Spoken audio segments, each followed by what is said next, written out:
Hi, my name is Thomas Sandberg. I'm the founder of Long Living Pets Research Projects. That's a 30-year study into dogs that are fed a raw food diet. I have about currently 3,000 dogs from around the world being fed a raw food diet. So I made this little presentation that will show you some of the things I found very interesting during the first 15 years. There was 80 dogs that I tracked, documented what the results were, and quite interesting. I'll go through this. First, this is, I'm not the presenter, and I'm not the speaker. This is not what I'm most comfortable doing. I have a good message, but the way I present it might not be so good, so please bear with me. I know you probably expect some slick presentation here, but it's far from that. Funding everything myself on a strict budget. I got to do what I can do, and this is. But the message should be good. So let's go.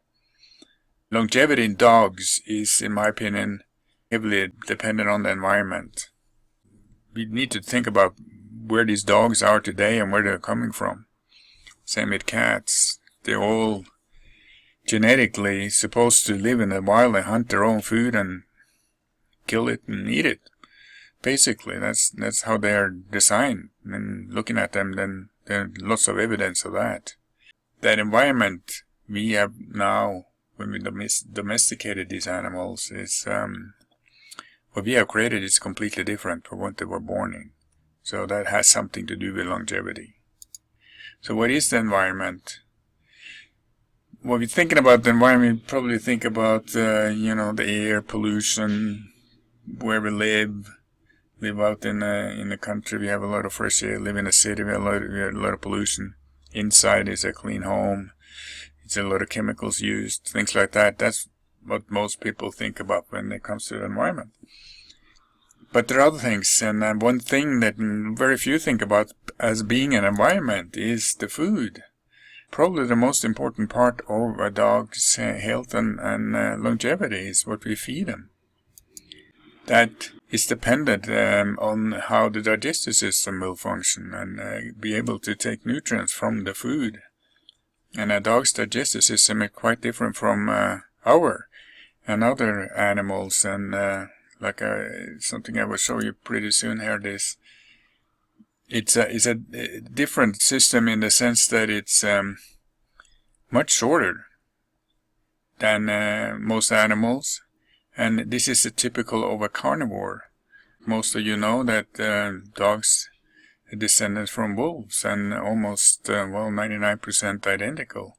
So they both have the same digestive system, and this is set up for a very quick process of food from the mouth to the end here. It passes through this entire digestive system fairly quickly, because there is the process here of breaking down the food is quickly because of the strong acids, and the reason it is passing quickly is mainly due to the type of food this animal are meant to eat, and that's raw meat in the most sense, and also a little bit of bones and organ meats and things like that. And this can easily be contaminated food. So they can't afford to keep that food in their body very long. So that's why the system is set up like this, passing through very quickly so it can do minimal damage. Like I said, a dog is identical to a wolf when it comes to the inside. Little Chihuahua doesn't look like a wolf, but inside they have the same system, same process, same enzymes, same proteins. Digestive systems are set up for a certain type of food. So what is a diet over food? Since if you know what they eat, then we should know what to feed our dogs, yeah? Raw meats and bones. Wolves are hunters. Dogs and cats are too. They hunt down prey, they kill it and eat it. And these are all raw meats and bones. Included in here are organ meats and other type of meats, which we can actually mimic.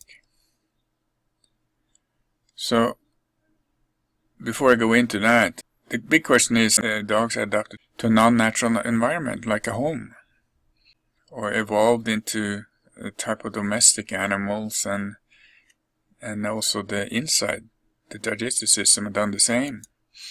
There is no evidence of that. We feed them like we think we know and believe it, with the type of food we do, because it's not what a wolf would eat. It's not the truth. Digestive system on a dog has not changed. It's still exactly the same.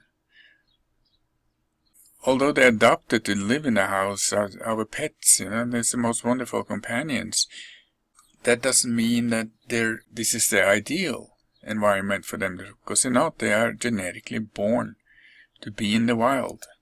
So they never really adopted to live in the house as we really think they have, and many claim.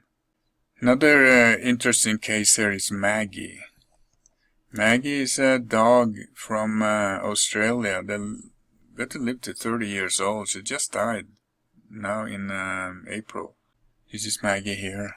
Sorry, I don't have a really good picture of her. The owner was a very social guy. Of course, didn't have any social media thing. He lived way out in the country.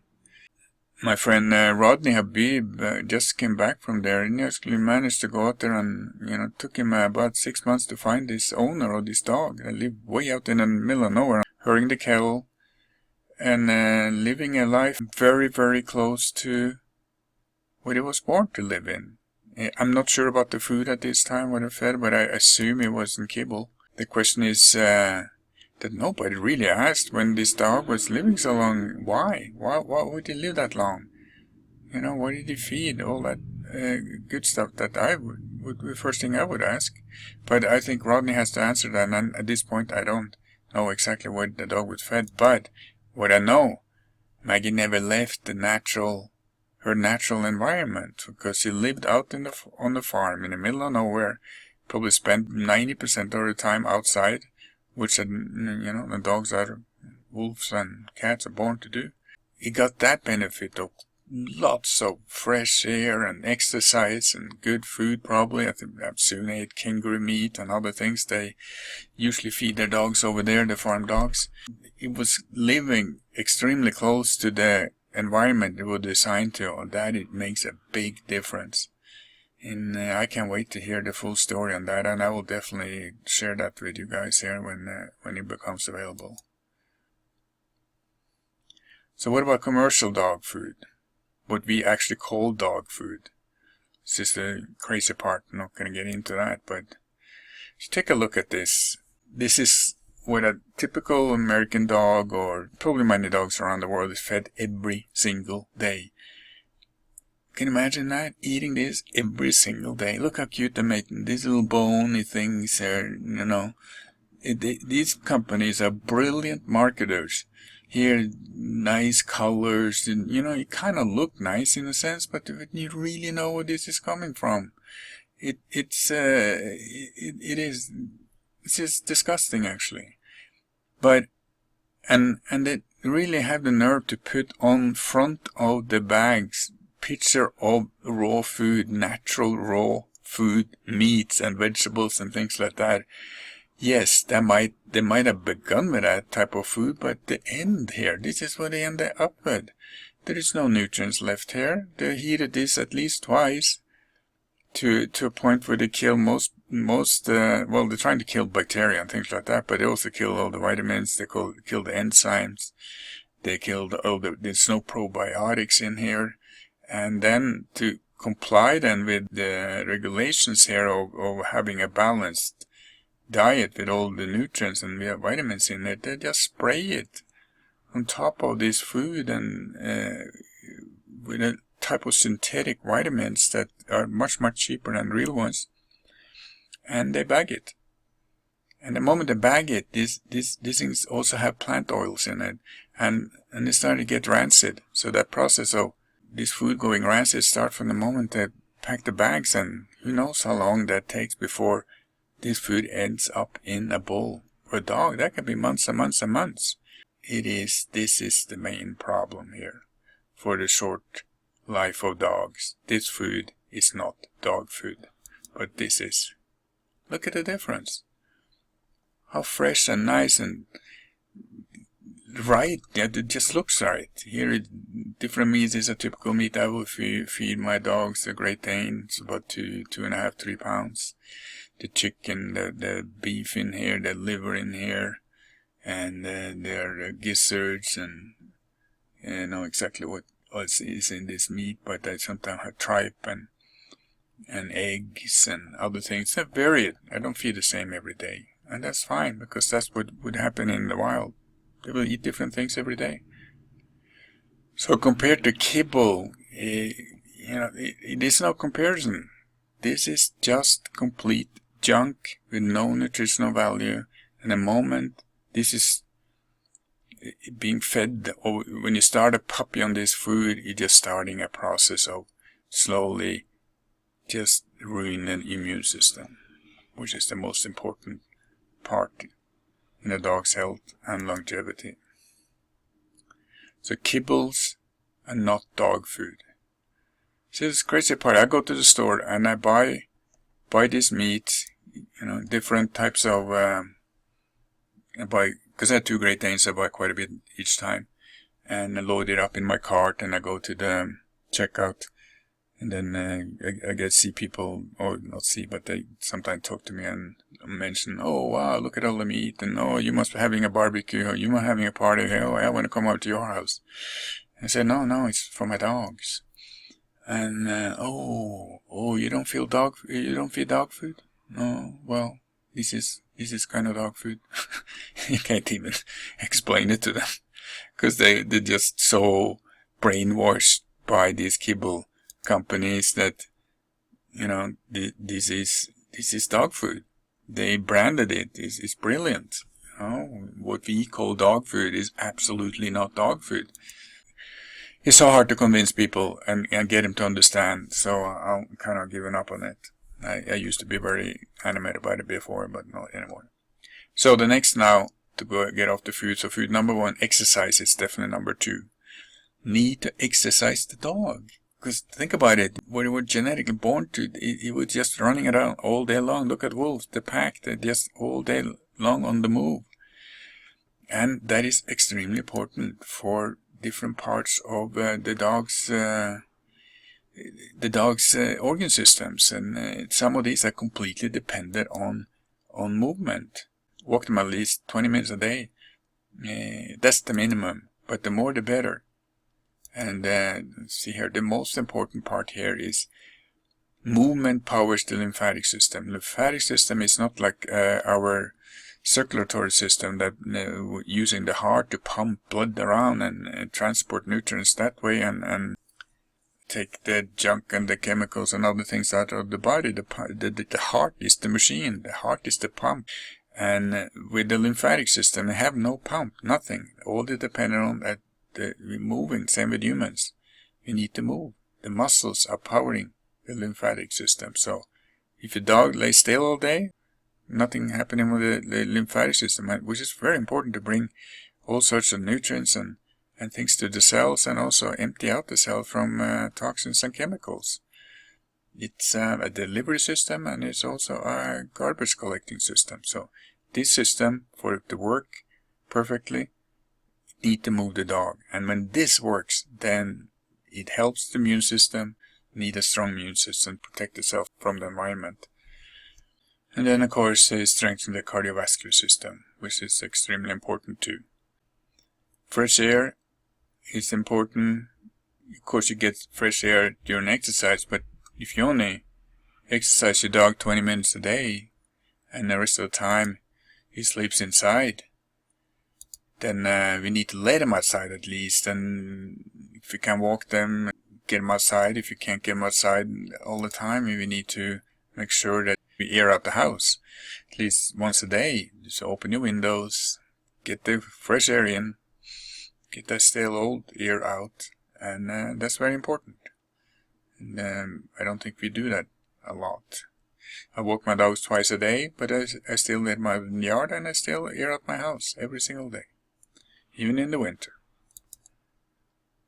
now you have the exposure to toxins or chemicals, which is one of those things many don't think about. If you walk around the house and look in your cabinets, see what you're using for cleaning supplies, what you clean your carpet with, and all these things, and read the ingredients and kind of study that a little bit, you're going to get shocked how much chemicals there are in these products. And we need to get rid of all that. Dogs are down on the carpet most of the time. They are close to the ground. That's where all these things reside, and breathing in these things is not a good thing. Another thing is vaccines. The main problem here is over-vaccination. There is a unbelievable promotion for vaccines just over the last 5-6 years gone through the roof. I just my email, because I'm in contact with a couple of veterinarians and they have my email address 4 times a year. Seems like around when the season changes, an email comes out and they come up with this idea: you need to vaccinate your dogs against this and that, and depending on the seasons. And there's big money in this, and that's the sad part. You know, there's more about the money than the care for your dogs. Over-vaccination is a big problem. Why? It's hitting the immune system really badly with the chemicals in there. There's even mercury and those things, and they get into the body. These are very difficult things to get rid of, and they're just hanging out in there in the cells and wreaking all kinds of havoc, and it makes it extremely difficult to maintain a good immune system, which then can cause chronic diseases to develop. So you need to be careful about this vaccination.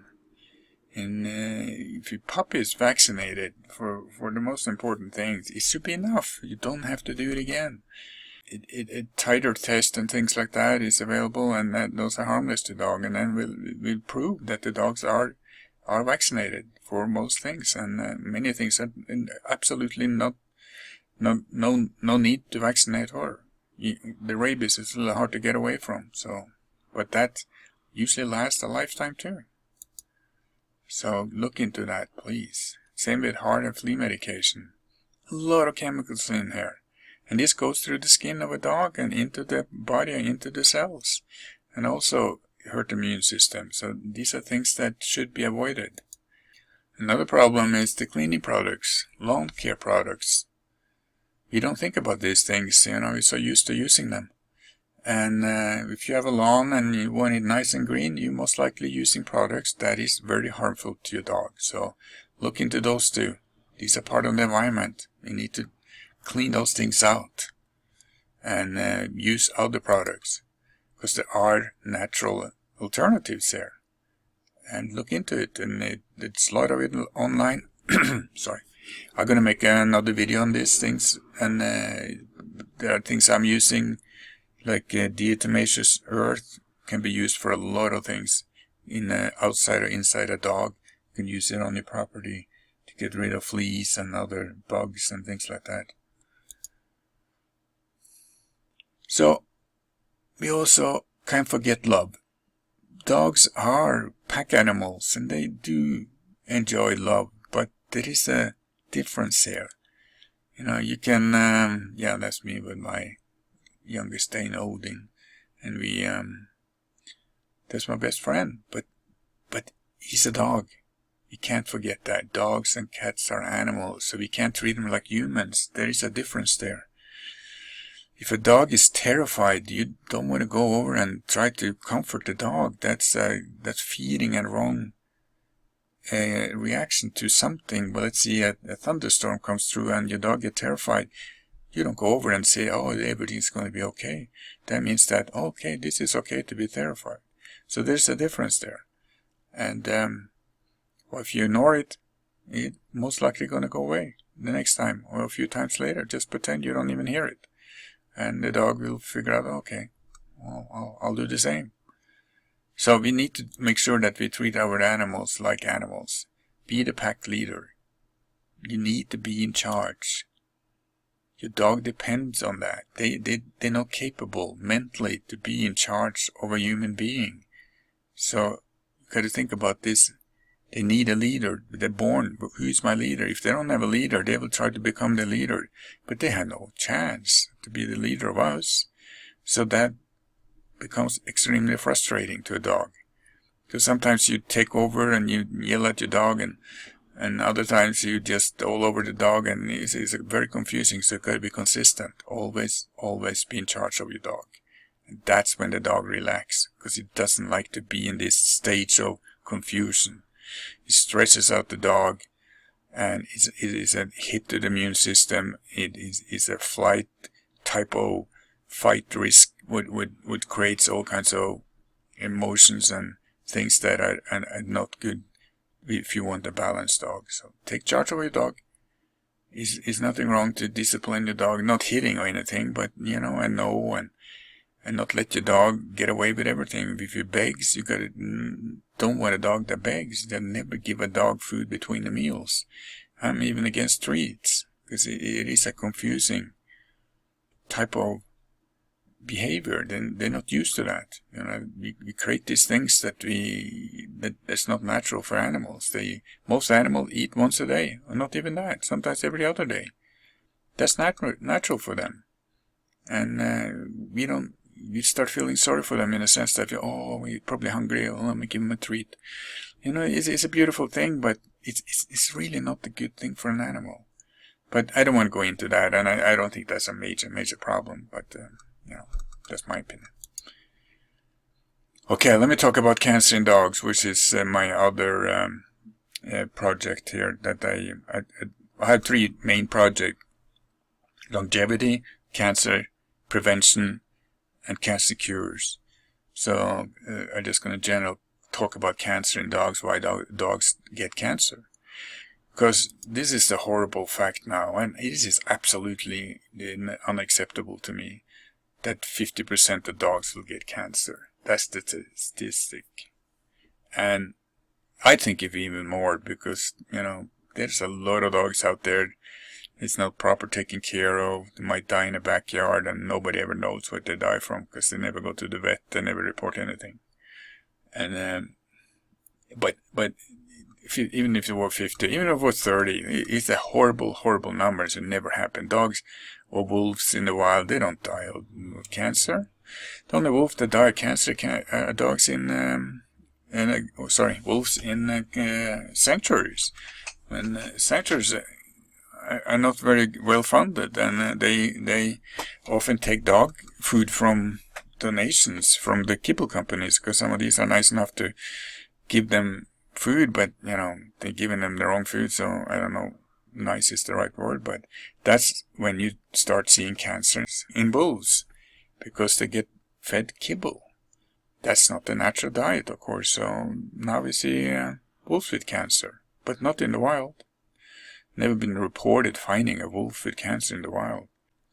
Again, it is what causes cancer. It's back to the same. It's a compromised immune system caused by the environment. See, the immune system, if that is not strong, if that's compromised, it leaves open all these cells that supposedly are meant to go through a cycle where they get born, they multiply, they do their job, they're making all the different proteins and things to do to build and replace other cells, and all these things is just going on in a normal fashion when you have a strong immune system. And then they die, the cells, and they are gone, and they're washed out of the body as a waste product. But if something goes wrong there, and the cell doesn't die properly, it starts mutating again, multiplying, then you have cancer growing. And if that process is not stopped by a strong immune system, because they would detect that, oh, wait a minute, there's something wrong with those cells over there, let's go over and kill those.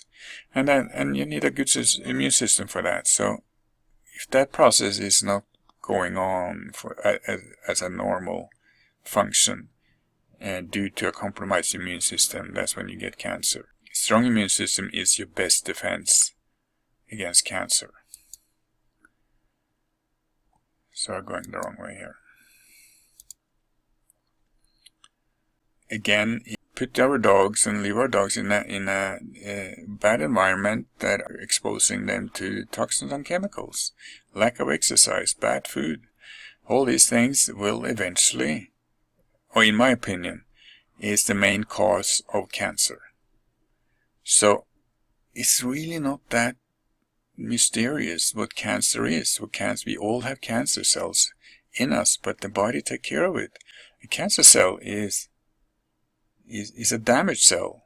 It's damage to the mitochondria, which is the energy producing little generator in the cell. When that becomes damaged, it's kind of take off on its own and start doing this crazy stuff. But the normal body would recognize that and kill it off.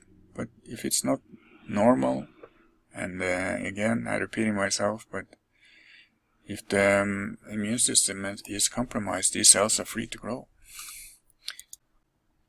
Okay, we're back to we kind of started here with the environment. If you want to protect your dog from cancer, you need to create a good environment.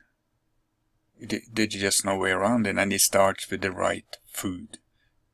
If you want to build a house, what's the most important part? Is to build a good foundation. And so it's same with dogs. You need to build a good foundation, because that food is what's going to do it. It's going to build up the reserves, the organ reserves. Every organ has a certain amount of reserves to get through tough times. Because in the wild, dogs didn't eat every day. They could go days, maybe a week or two without food. The organ system have these reserves to rely on. They also go into, after a day or two, into something called ketosis and become fat burners and can burn their own fat for energy. And that can take them through many, many days, a couple of weeks easily. For us that are taking a dog out in a natural environment, we try to mimic that environment, try to bring that environment back into around the life of the dog, and it starts with the food.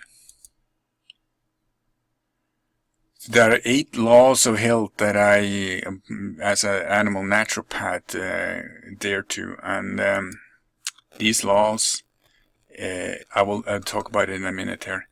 But my research, back to my research of the last 15 years, gave some amazing results.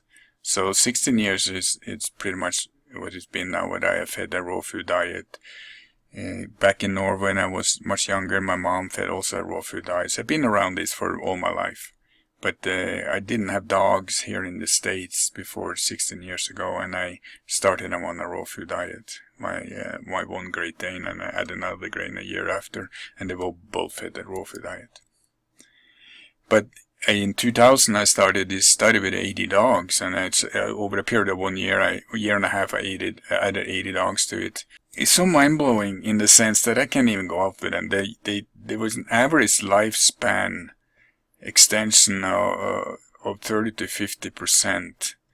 That's the time they lived longer than compared to statistics. The statistics is a little iffy, because there are many out there of lifespan of dogs. Most are produced by breed or certain organizations that are breed specific, and I think they are, I don't know if they're altered, but they're very different from the one that veterinarians are using. Veterinarians are using it much, much lower for some reason. They must be reporting it differently. So if I take the middle, I took the one in between, the one that's the breed, which is more made by the different breed organizations, and then the veterinarians are using. So if you use purely the veterinarians, the number is even higher here. The problem here is the 80 dogs. It's not the big study. And the most mind-blowing one was that only one got cancer. And I didn't even realize that until later. I didn't even think about the cancer in dogs at that time. That was about 10 years later when I started looking at my numbers. Hey, it's not any of these dogs going to get cancer soon. And one got it. So that in itself, it could be a complete fluke that I just happened to track 80 dogs that, wouldn't get cancer anyway. But I've refused to believe that. I think I'm onto something extremely interesting and big.